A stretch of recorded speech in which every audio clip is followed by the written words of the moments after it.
تا حالا شده رویاهای بزرگی تو ذهنت داشته باشی ولی هیچ انرژی برای انجامشون نداشته باشی؟ با خودت میگی فردا انجامش میدم ولی اون فردا هیچ وقت نمیاد. میخوای کارهای بزرگی بکنی اما حتی شروع کردنش هم برات سخته. به نوشتن کتاب، ورزش کردن یا یاد گرفتن یه چیز جدید فکر میکنی ولی آخرش سر از گوشی یا تلویزیون در میاری.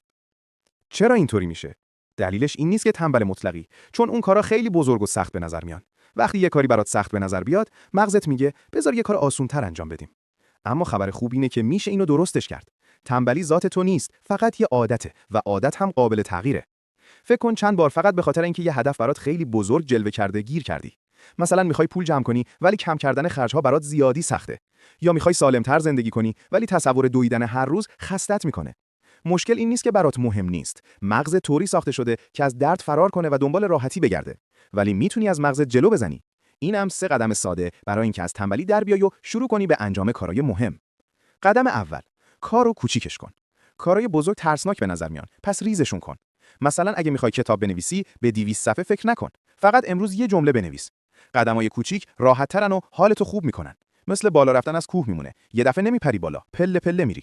هدفت هم همینه، با قدمای کوچیک پیش برو. اگه میخوای یه مهارت جدید یاد بگیری، مثلا گیتار، از یاد گرفتن یه آکورد شروع کن. با گذر زمان همین تمرینای کوچیک نتیجه بزرگ میدن. نکته اینه که روی پیشرفت تمرکز کن، نه کامل بودن. قدم دوم، روالهای ساده بساز. به اراده تکیه نکن، چون اراده تموم میشه ولی روال باعث میشه کارا خود به خود انجام بشن. مثلا اگه میخوای ورزش کنی، کفشاتو کنار تخت بذار تا صبح راحت‌تر شروع کنی. روال مثل چرخ کمکی دوچرخه است، کمک میکنه تا زمانی که کارت برات عادی بشه. یه روال کوچیک انتخاب کن و از امروز شروعش کن. مثلا هر صبح یه لیست کار بنویس یا بلافاصله بعد بیدار شدن یه لیوان آب بخور. همین عادتهای کوچیک ساختار میدن و باعث میشن حرکت کنی. قدم سوم، قانون 2 دقیقه‌ای رو استفاده کن. سخت‌ترین بخش شروع کردنه. به خودت قول بده فقط 2 دقیقه رو اون کار وقت بذاری. همین. میخوای کتاب بخونی، یه صفحه بخون. میخوای اتاقت رو تمیز کنی، از یه گوشه شروع کن. وقتی شروع کردی، ادامه دادن راحت‌تر میشه. مثل هل دادن یه توپ از بالای تپه هست. اولش زور میخواد ولی بعد خودش میره پایین. یه نکته اضافه. برای شروع کردن به خودت پاداش بده. بعد از اون 2 دقیقه یه جور کوچیک خوشحال سازی کن. مثلا یه آهنگ مورد علاقت رو گوش بده یا یه استراحت کوتاه کن.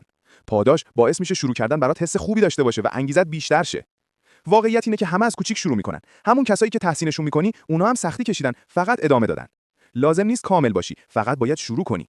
به رویاهات مثل یه آتیش نگاه کن. الان فقط یه جرقه است. هر حرکت کوچیکی که میکنی مثل هیزم ریختنه. ادامه بده تا تبدیل به یه آتیش بزرگ شه. پس امروز قراره چیکار کنی که اون آتیش رو روشن نگه داری؟ یادت باشه، شکست خوردن طبیعیه. همه شکست میخورن. مهم اینه که دوباره بلند شو و ادامه بدی. شکست دشمن موفقیت نیست، بخشی از مسیرشه. پس با خودت مهربون باش و رو به جلو حرکت کن. بیاین خلاصش کنیم. اگه آدم جاه طلبی هستی ولی حس تنبلی داری، این کارا رو بکن. 1. کارها رو کوچیک و آسون کن. براشون روال بساز. 3. با فقط 2 دقیقه تلاش شروع کن. همینه. منتظر لحظه مناسب نباش. همین الان شروع کن. یه چیزو انتخاب کن و امروز یه قدم کوچیک بردار. رویاهات منتظرن، برو بسازشون. و یادت نره، لازم نیست کامل باشی، فقط باید ادامه دار باشی.